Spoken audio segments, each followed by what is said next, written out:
তো কি আজকে আমি আপনাদের সাথে শেয়ার করব ভাজা মশলার রেসিপি।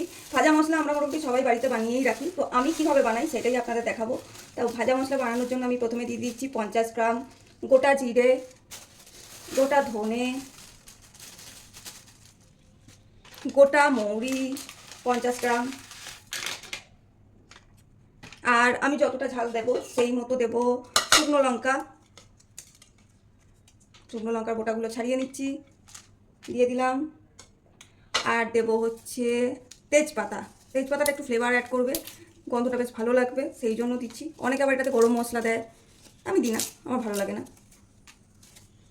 তো এগুলো একটু এই শুকনো খোলায় অল্প আঁচে একটু নেড়ে নেবো, তারপর এইগুলোকে মিক্সার গ্রাইন্ডারে গুঁড়ো করে নেবো, তাহলেই তৈরি হয়ে যাবে ভাজা মশলা। এই মশলাটা ভাজা হয়ে গিয়ে একটু ঠান্ডা হলে তারপরে গুঁড়ো করে নেবো। এটা একটু রোস্ট করে নিই। তো মশলাটা আমার ভাজা হয়ে গেছে, এরপর এটা গুঁড়ো করে নেব, গুঁড়ো করে আপনাদের দেখাচ্ছি। তো মশলা গুঁড়ো করা হয়ে গেছে, এই যে এবার এটা একটা কোনো এয়ারটাইট কন্টেনারে ভরে রাখবো, তাহলেই হবে।